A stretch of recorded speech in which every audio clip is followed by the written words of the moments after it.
My name is Esther Waldrop. I'm a program coordinator with the Food Council, and excited to introduce this Nutrition Navigator tool with you all. So I'm going to pass it over to my colleague, Michelle, and she's going to introduce herself. Hi, everyone. Michelle Caruso. I am the Director of Programs, Director of Policy and Partnerships, too many P's, for the Montgomery County Food Council. And do I pass it to Ian to introduce himself, Esther? Yeah. Ian? Yeah, I can introduce myself and maybe I don't know if either one of you guys wants to do the kind of like outline for the session today. But yeah, hello everyone. My name is Ian Moran. I work for the Food Trust. We are kind of helming this project and have been really happy and excited to get to work with the folks at MoCo on this. I guess should I give a little kind of Food Trust introduction? Should I tell folks a little bit about? Yeah. So, Absolutely. Oh, that's great. So the Food Trust is a Philadelphia-based nonprofit. We've been around for a little over 30 years, and types of work that we do, we run, a good sizable chunk of the farmers markets in Philadelphia. We do a lot of work around food access. We run some financial incentive programs that help folks stretch their SNAP benefits and just kind of get more affordable avenues to accessing healthy food. We do a lot of nutrition education in schools and kind of in the broader community. And yeah, this is, a really exciting project for us, getting a chance to, try to capture a lot of the great work that everyone is doing in your guys' area, of course, and expanding the tool to Philadelphia as well. Awesome. Thank you so much, Ian. All right.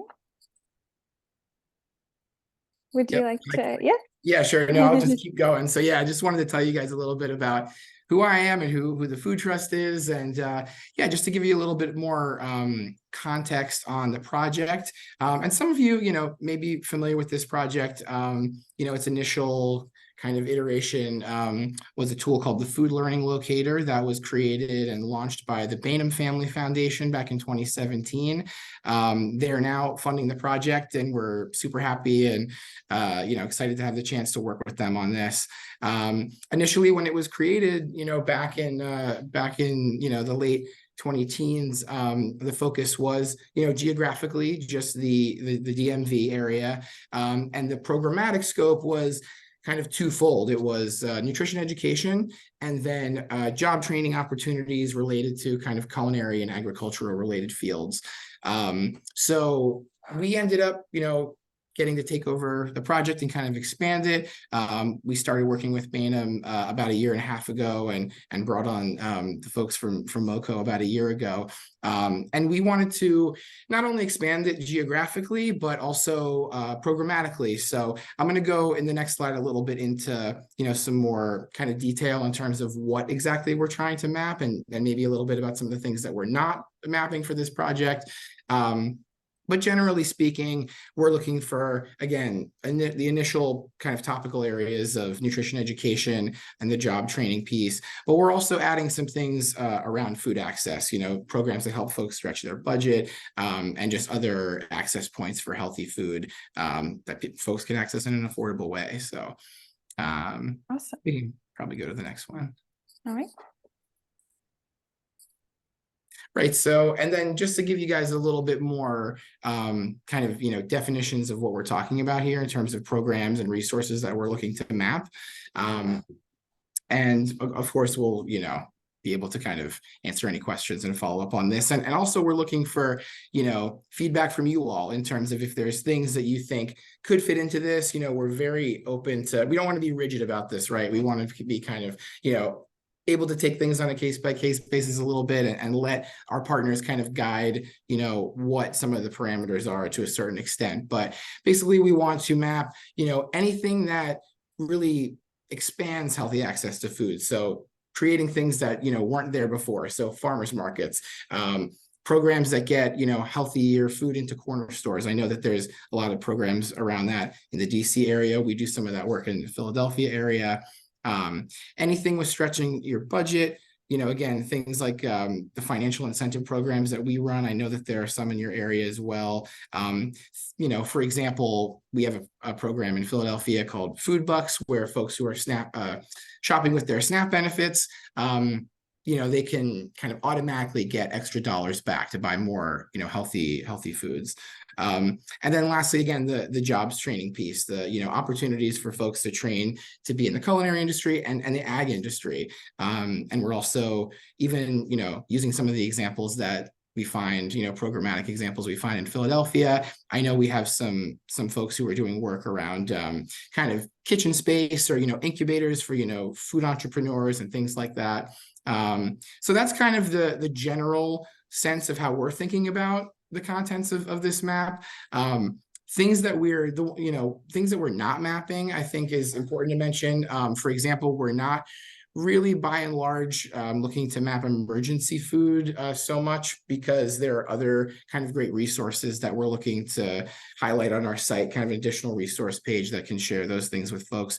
We want this to be kind of a complementary resource to others that already exist. We know there's a lot of great resource maps out there. And another thing I'd mention, I think, just to finish up this piece, is we're generally looking for programs that are kind of open to the public. So, school-based programming, I think, is something that we're kind of, less interested in, at least for the Philly area. I know, for DC, there are some things that might have been in there. We'll be looking to refine that a little bit, but we want to map things that are, generally open to the public, because, that's kind of the audience for this tool, primarily. But, we also hope that it can be a tool for the folks that are using it, the partners, getting a full picture of what's going on in our respective regions, and just another touch point for folks that are working in the same fields to kind of collaborate and see what each other are doing. So I know we have some other stuff to cover, so I'll probably just leave it at that for now, but happy to answer any questions later on. Great. Thank you, Ian. If you want to drop your email in the chat, if folks have any other specific questions they want to ask you, feel free. So right now, Esther, can I just, sorry, I forgot to say a few words at the beginning. So I'll do so now if that's okay. And this is probably better because more folks have trickled in, but so we've heard a lot from the Food Trust. Ian explained a little bit about the history. And for those of you that joined late, we're recording the call and we'll share it afterward. But you might be wondering why the Food Council?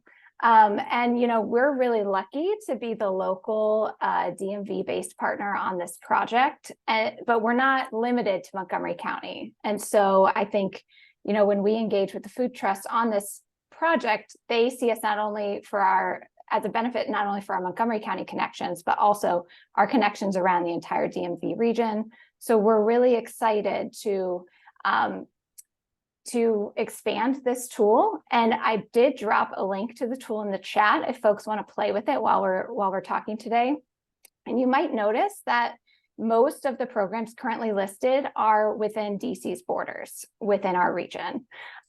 Mostly the programs that are in there today were carried over from when the tool used to be called the Food Learning Locator, that wrapped up in around 2021. So this is really our first push to get new programs onto the tool. And we're really excited to both update the programs that are currently in the tool to make sure that their information is up to date, as well as bring on new partners that are affiliated with those categories on the screen, on the slide, that we know are happening across the region to help not only residents find what works best for them, but to also help us all coordinate with one another as partners doing this work together to make sure that we are doing the best for the folks that need these resources the most. That was it, Esther. Thanks so much. No problem. Thank you, Michelle. All right. So right now I'm going to give just a step-by-step on how to create your organization profile and enter your programs. So first I'm going to talk through it, and then I will go through a live example. So as Michelle mentioned, she dropped the website in the chat, so you can feel free to click on that and go through that. It's a really nicely done website, really great. So I encourage you to to look through it. You're going to click on Partner Portal on the top right corner of the screen. Then you will click onto New User, click here to register. After completing the registration form, it will be submitted for approval. Once your program's been approved, you will receive a notification, and then after that, you will be able to enter your other individual programs. And then one thing to note, if you have a program that's in multiple locations, it will be a separate program entry. And let's see. And then once you create your account, you can go in through that same partner portal and update any program information or enter any new programs. So if folks don't have any questions, I can go ahead and go through the live example. So I will stop sharing for a quick second and pull up the website. Just to answer the question in the chat, yes, we will send the link to the site as well as the slides and the recording to everyone who registered for the call. So that's one reason we had a registration, and we'll also share it out more widely than that. But please share the information widely with your networks as well. We really are looking to enhance this tool for our region. Yes, thank you, Michelle. All right, so can everyone see my screen? Yes, okay, great. So here is the main website. This is the home page. And if you scroll down, this is the map, which I encourage you to look through. So let's say you're ready to go, ready to enter in to submit your organization. You're going to go through Partner Portal. You will go to New User, click here to register. You'll go through this 4-step process. You're going to enter in your contact information. And just for the example's sake, I'm going to be putting in some text, and then you'll create your login information. So right here, this is important. What organization do you belong to?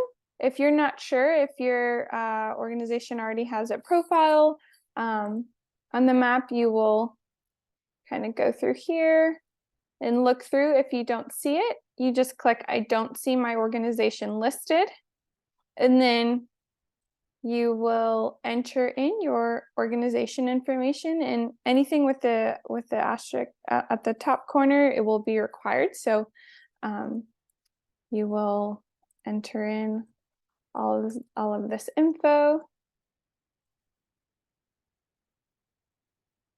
I believe it'll let me move forward.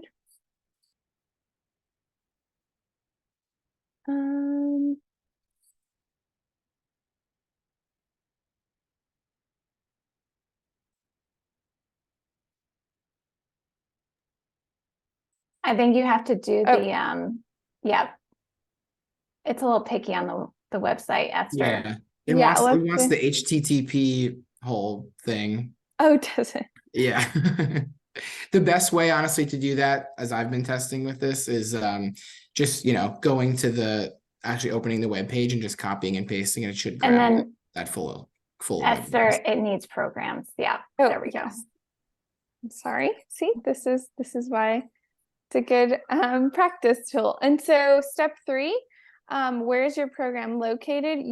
You'll just select the Washington, D.C. region. And then you'll go through the filter types.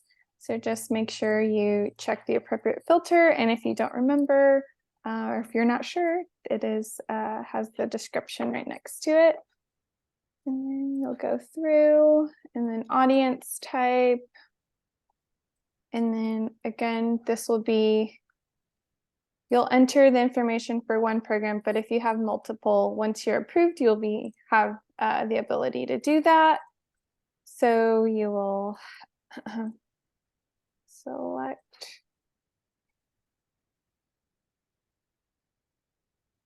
And then again, right here, cost, free, and dates and times offered. Go through there. And then step 4, you'll just re-enter your organization name, website, and email, and then press submit. Okay. So that is the process on submitting your organization information. Does anyone have any questions? Hey, this is Jennifer Rankin. Got a question.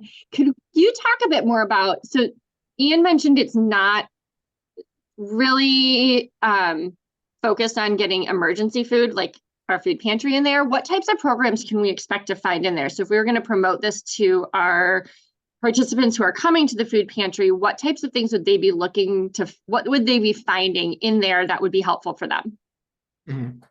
Yeah, I'm happy to answer that question. Yeah, I mean, I think, well, and first of all, let me just say that we are going to be kind of continually looking to build our additional resources page. We have a very robust additional resources page on this website that is covering the types of things that we've kind of decided aren't really the focus for this map, just exactly because of the fact that there are some of these other resources available. So please, everyone on this call, feel free to share any, relevant resources with us that you don't see on the site, and we'd be happy to add them.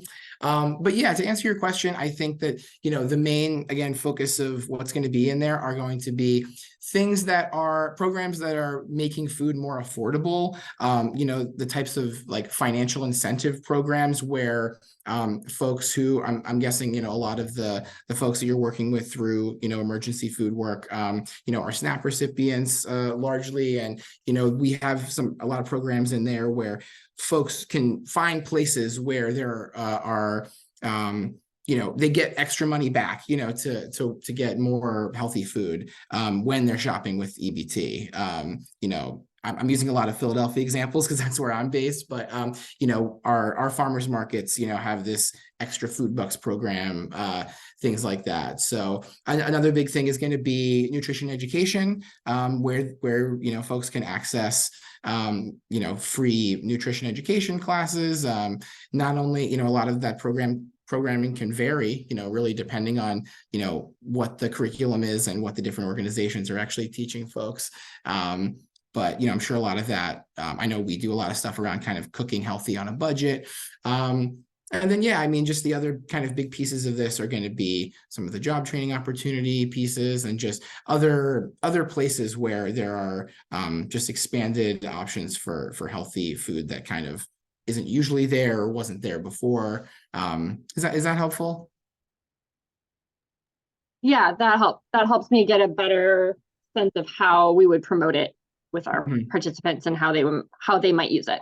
Thanks. Absolutely. Yeah, totally. And I would also say too that, again, in terms of, I hear that your question is around more kind of promotion and, the audience and kind of how you're getting it out there to people. But in terms of, partners who want to submit programming to include in the tool, when in doubt, just submit it, or just reach out to us. We're really happy to kind of talk through with folks if something seems like it would make sense or would not make sense. We definitely, again, want to make this a really inclusive tool that has a lot of helpful information. I think that what we're just trying to be careful of is not being super duplicative of, other resources that already exist. And, I think those might be a little bit different for the different, the two different geographies we're looking at here. So we're very open to conversations around all of these things. Lucia, and then I see there's a question in the chat also that we'll get to next. Hi, Michelle. My question was if there are some plans on updating this tool with the food assistance resource directory from the Food Council, or are you just expecting folks to update their own listing? So I think this gets back to Ian's response about how this map in particular won't focus on food assistance resources. However, as I noted in the chat, the link currently on the site that is in purple, if you're on the web page, and it says looking for food pantries, SNAP retailers, or other resources, click here.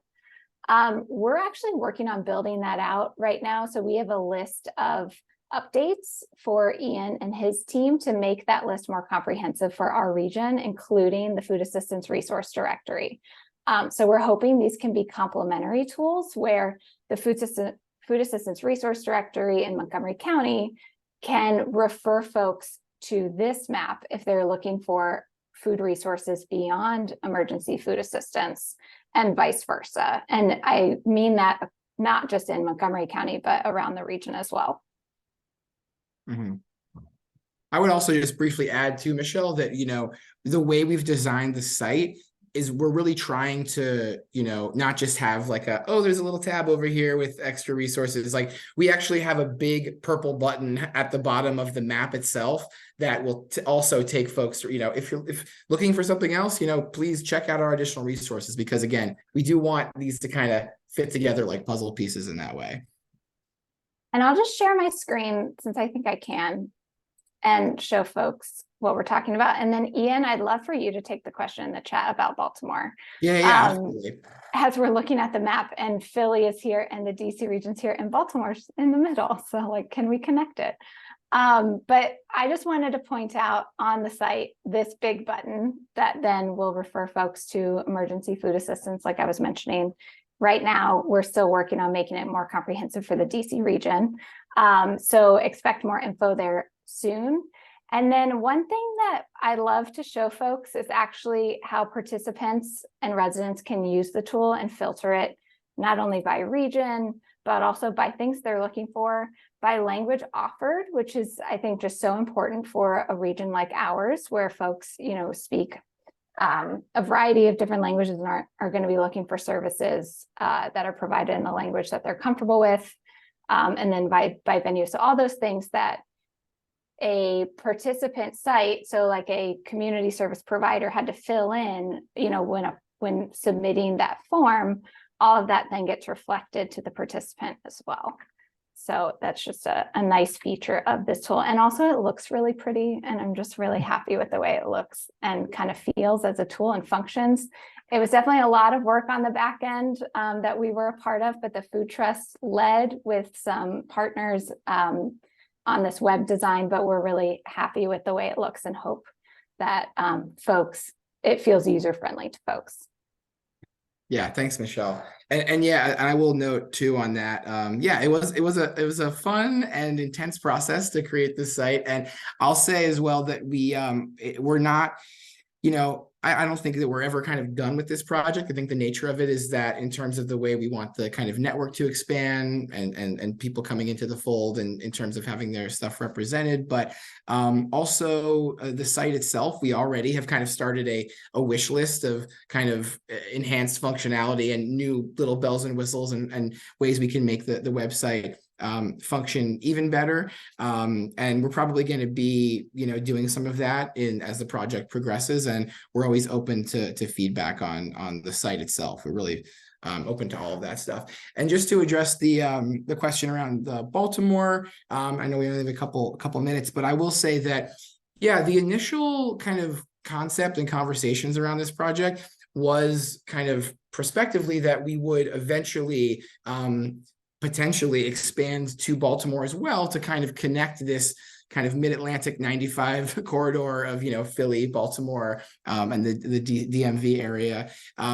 So at this phase, given that we, have really been in the web development minds and have just launched the site, and we're looking, towards a lot of recruitment and expansion for Philly and DC specifically, we are going to be spending some time definitely over this winter and looking forward to see, what the options are for expanding it to Baltimore.